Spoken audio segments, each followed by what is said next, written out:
รายการภาคข่าวภายในแขวง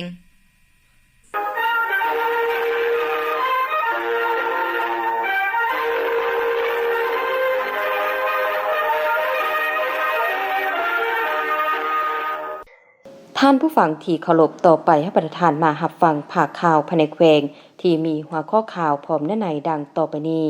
คณะศูนย์กลางสหพันธ์กรรมบาลลาวและสหพันธ์กรรมบาลแขวงพงศลีแลกเปลี่ยนเวียกงานร่วมกันในโอกาสที่ท่านวิไลวงศ์ขัดเสริมรองเลขาคณะภาครองประธานสหพันธ์กรรมบาลลาวผู้ชี้นำเวียกงานรอบด้านกรรมบาลแขวงพงศลีพร้อมคณะทีมงานศูนย์กลางสหพันธ์กรรมบาลได้มาเคลื่อนไหวยามและเฮ็ดเวียกอยู่แขวงพงศลีนั้นในตอนบ่ายของวันที่24สิงหาคมปี2020นี้ที่ห้องประชุมของสหพันธ์กรรมบาลแขวงพงศลีทางคณะศูนย์กลางสหพันธ์กรรมบาลลาวกับสหพันธ์กรรมบาลแขวงพงศลีได้พบปะแลกเปลี่ยนเวียกงานกรรมบาลรอบด้านโดยการเป็นประธานของทานวิไลวงศ์ขัดเสริมรองเลขาคณะภาคของประธานสหพันธ์กรรมบาลลาวผู้ชี้นำเวียกงานรอบด้านกรรมบาลแขวงพงศลีมีท่านนางพรแก้วคุณสมเฮืองกรรมการพรรคแขวงคณะบริหารงานสหพันธ์กรรมบาลลาวประธานสหพันธ์กรรมบาลแขวงพงศลีเข้าร่วมมีประธานทีมงานจากศูนย์กลางสหพันธ์กรรมบาลลาวมีคณะประธานสหพันธ์กรรมบาลแขวงตลอดโหดพนักงานสมาชิกสหพันธ์กรรมบาลแขวงเข้าร่วมท่านวิไลวงศ์ขัดเสริมรองเลขาคณะภาครองประธานสหพันธ์กรรมบาลลาวผู้ชี้นำเวียกงานรอบด้านกรรมบาลแขวงพงศลีได้มีคำเห็นพร้อมทั้งมีคำถามเจาะจีมต่อกองประชุมจากนั้นบรรดาท่านก็ได้ผลัดเปลี่ยนการประกอบคำคิดคำเห็นแลกเปลี่ยนต่อการจัดตั้งปฏิบัติเวียกงานของแต่ละแขนงการในระยะที่ผ่านมาอย่างกงไปกงมากองประชุม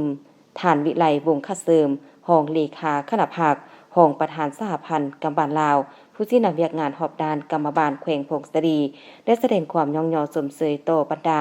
ท่านที่ได้พร้อมกันค้นคว้าประกอบคำคิดคำเห็นความรับผิดชอบสูงพร้อมทั้งเน้นหนักให้บรรดาคณะหัวหน้าแขนงทุกท่าน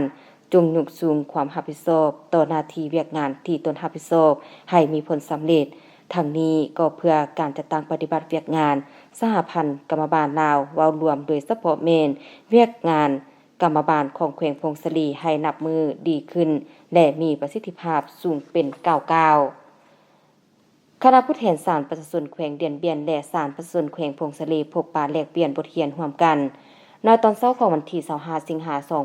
2026ที่ห้องประชุมศาลประชาชนแขวงพงศลีได้จัดพิธีพบปะแลกเปลี่ยนบทเรียนร่วมกันระหว่างคณะผู้แทนศาลประชาชนแขวงเดียนเบียนแห่งสหเวียดนามและคณะผู้แทนศาลประชาชนแขวงพงศลี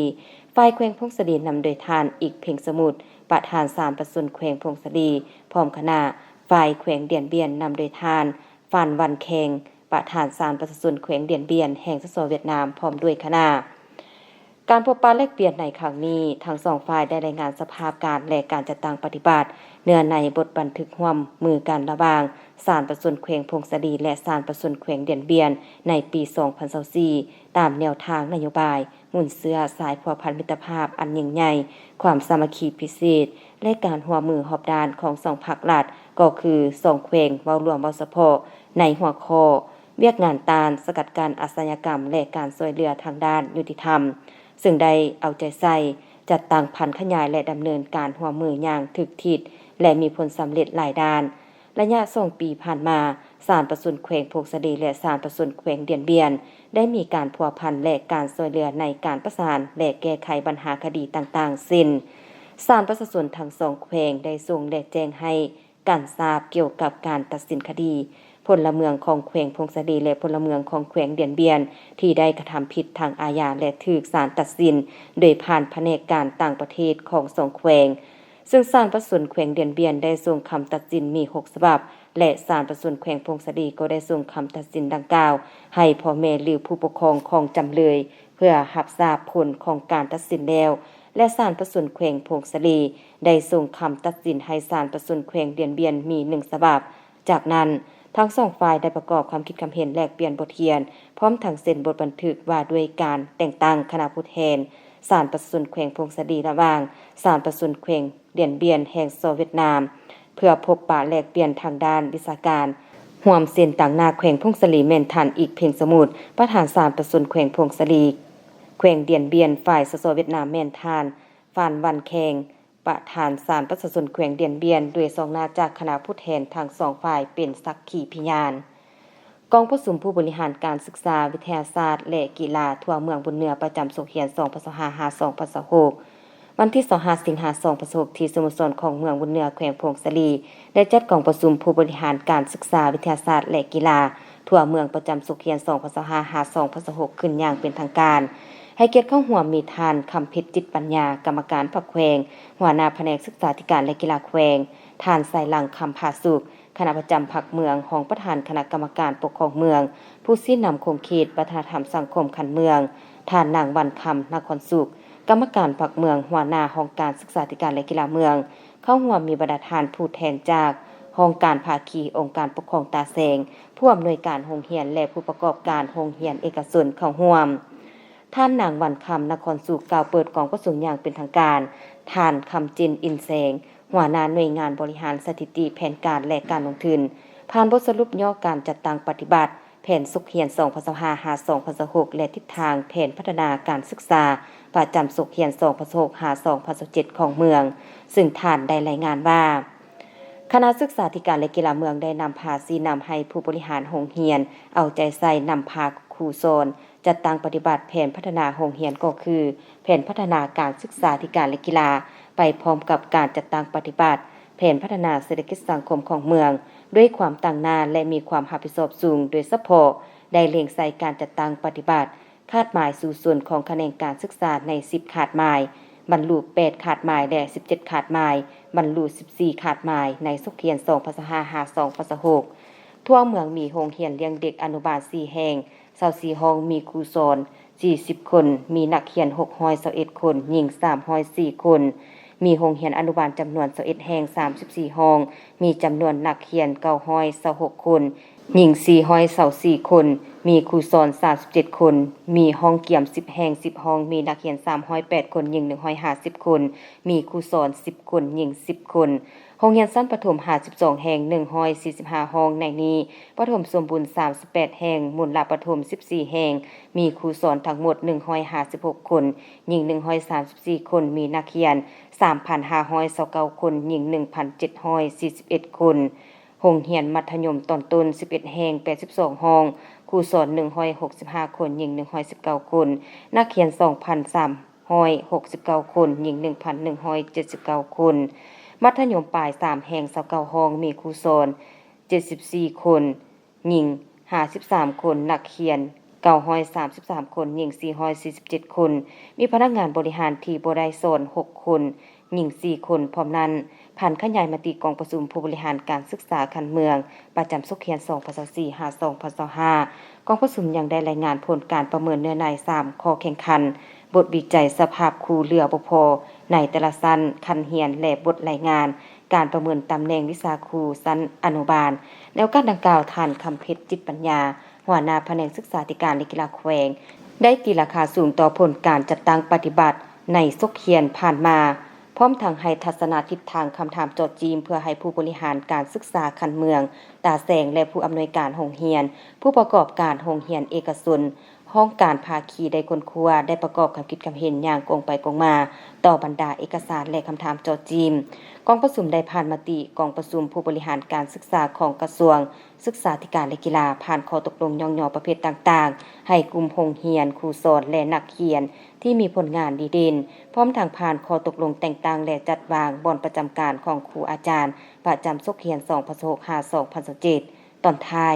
ท่านใส่หลังคำพาสุห้องประธานคณะกรรมการปกครองเมืองผู้ชี้นำคงเขตวัฒนธรรมสังคมคันเมืองได้อบรมและให้ทิศชี้นำอันลึกซึ้งเพื่อเป็นเข็มทิศยังทางให้แก่การปรับปรุงพัฒนาเวียกงานการศึกษาวิทยาศาสตร์และกีฬาของเมืองบุญเหนือให้มีความเข้มแข็งและขยายตัวอย่างรอบด้านในสุขเขียน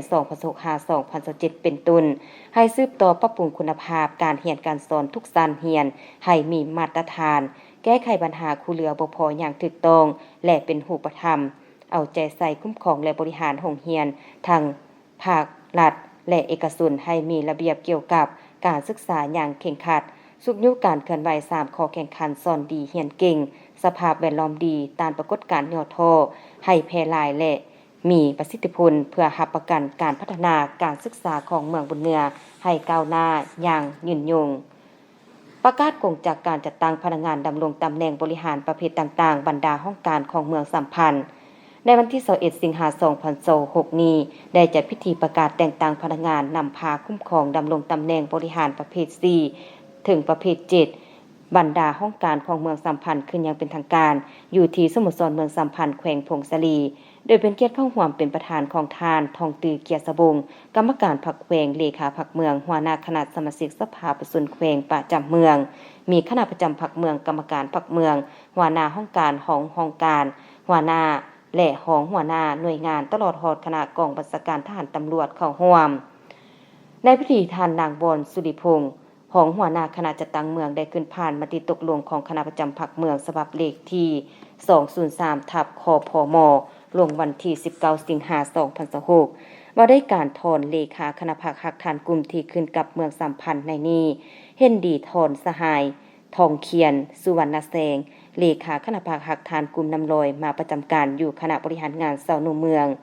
สหายสีสัมพันธ์สุริวันเลขาคณะพรรคหักฐานกลุ่มแสงดาวเฮืองมาประจำการอยู่แนวลาวสังกัดเมือง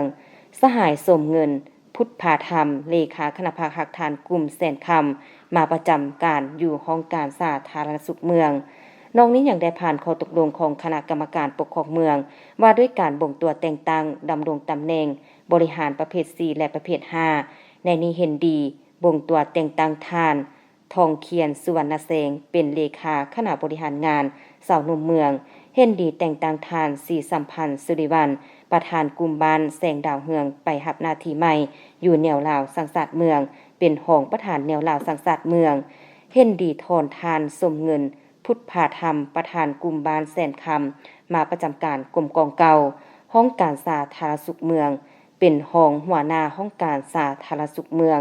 พร้อมนี้ยังผ่านข้อตกลงของคณะกรรมการปกครองเมืองว่าได้การบ่งตัวแต่งตั้งดำรงตำแหน่งบริหารประเภท6ถึงประเภท7ของพนักงานราชการห้องการเงินเมืองห้องการแห่งงานและสวัสดิการสังคมเมืองและรับฟังการผ่านมติของคณะประจำพรรคแขวงว่าด้วยการแต่งตั้งคณะประสานงานปกป้องกฎหมายคันเมืองตื่มอีกในโอกาสท้ายในทานทองตือเกียรติสบงกรรมการพรรคแขวงเลขาพรรคเมืองสัมพันธ์ได้มีคำเห็นโอลมซึ่งทานได้เรียกร้องให้ผู้ที่ได้รับการแต่งตั้งหน้าที่ใหม่จงเอาใจใส่ศึกษาโครงการเมืองนำพาแนวคิด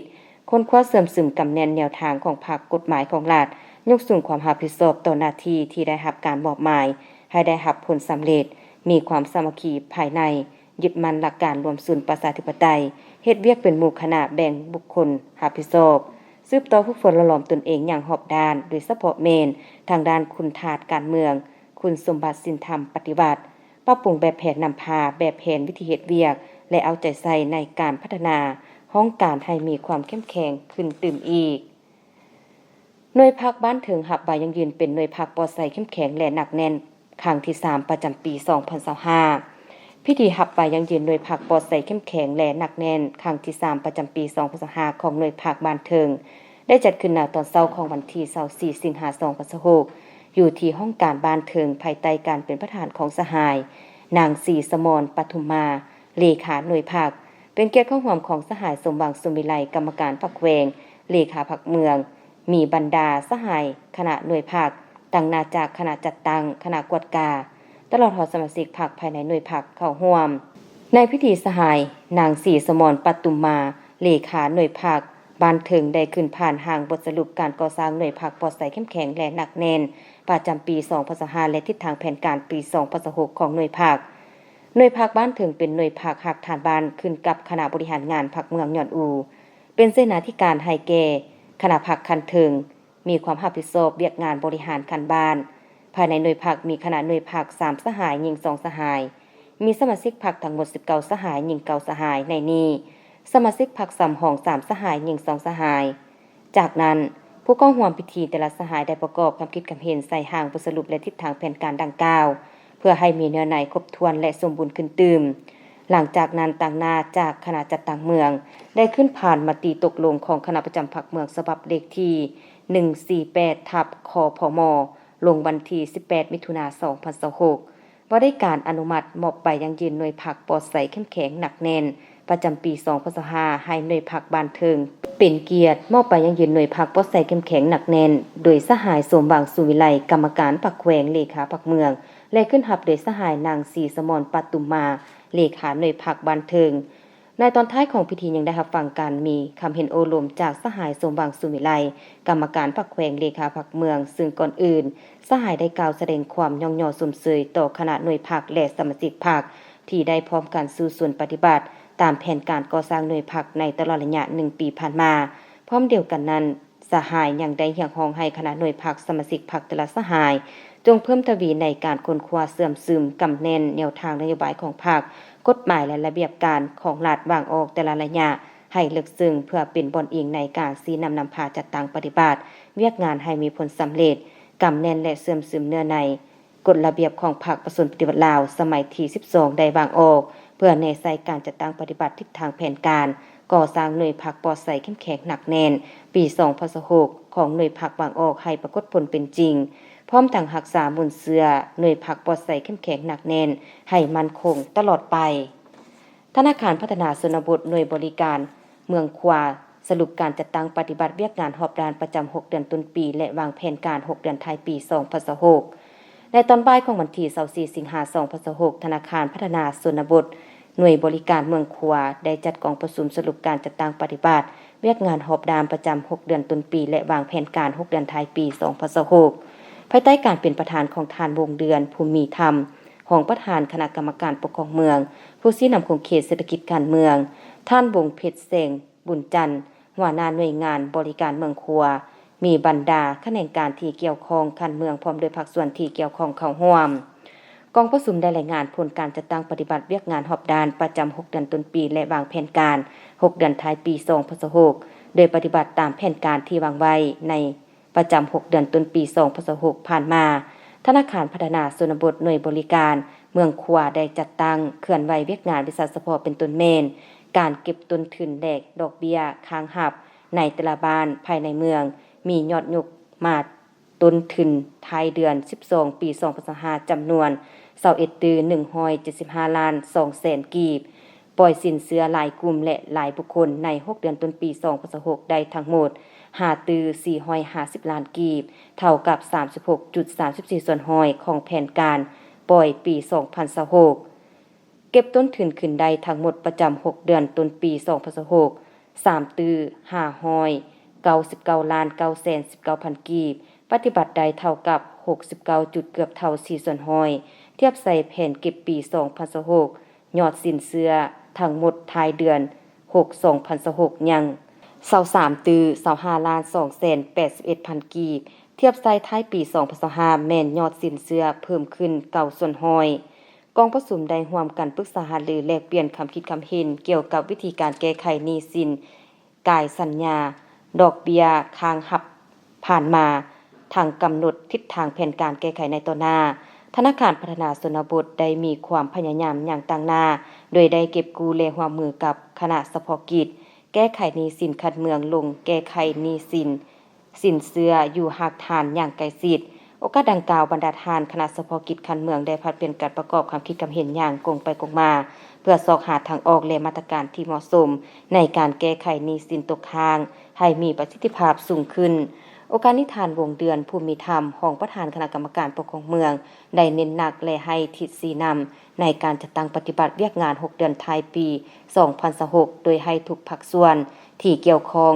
ยกสูงความรับผิดชอบเพิ่มการร่วมมือกันอย่างแน่นแฟ้นเพื่อเก็บกู้หนี้สินที่กายสัญญา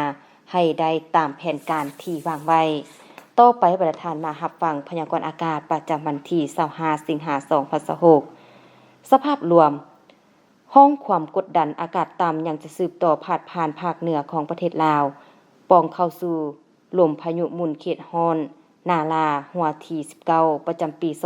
2026ที่กำลังเคลื่อนที่ผ่านภาคเหนือด้านตะวันตกของเกาะไหหนานสมทบกับลมมรสุมตะวันตกเฉียงใต้พัดปกคลุมเป็นส่วนใหญ่ซึ่งจะให้มีฝนตกฟ้าร้องฟ้าเลื่อมในระดับคอยหาปานกลางอยู่เกือบทั่วไปอยู่ในแต่ละภาคและจะมีฝนตกหนักอยู่บางบริเวณพร้อมจะมีลมพัดแรงเป็นบางโอกาส พยากรณ์อากาศแต่เวลา 7 โมงของวันที่25สิงหาคม2026หาเวลา 7 โมงของวันที่26สิงหาคม2026สภาพอากาศของแขวงพงศาลีและบรรดา 7 เมืองจะมีฝนตกฟ้าร้องฟ้าเหลื่อมเนื้อที่การปกคลุมของฝนเท่ากับ30ส่วนร้อยอุณหภูมิในระหว่าง19 29 องศารายงานสภาพอุณหภูมิและปริมาณน้ำฝน24ชั่วโมง7เมืองทั่วแขวงพงศาลีอุณหภูมิต่ำสุดของมื้อนี้ 19.5 องศาอุณหภูมิสูงสุดของเมื่อวานนี้ 30.5 องศาปริมาณน้ำฝน24ชั่วโมงผ่านมาเมืองพงศาลี 0.1 มิลลิเมตรเมืองยอดอู 4.2 มิลลิเมตรเมืองใหม่ 4.2 มิลลิเมตรปริมาณน้ำฝน24ชั่วโมงผ่านมาเมืองบุญเหนือเมืองบุญใต้เมืองสัมพันธ์และเมืองคัวบ่มีฝนดังนั้นขอแจ้งเตือนถึงประชาชนบรรดาเผ่าองค์การปกครองและองค์การจัดตั้งทุกภาคส่วนจงมีสติระมัดระวังต่อสภาพฝนตกปานกลางหากตกหนักติดต่อกันหลายวันที่จะเฮ็ดให้มีน้ำท่วมท่วมยึงดินเจือนและน้ำท่วมอ่างในตัวเมืองคอยติดตามข่าวพยากรณ์อากาศจากแผนกเกษตรกรรมและสิ่งแวดล้อมแขวงอย่างต่อเนื่องที่ฟังผ่านไปนั้นก็แม่นพยากรณ์อากาศประจำวันที่25สิงหาคม2026ท่านผู้ฟังที่เคารพข่าวภาคนี้หมดเพียงเท่านี้เวียงสวรรค์อ่าน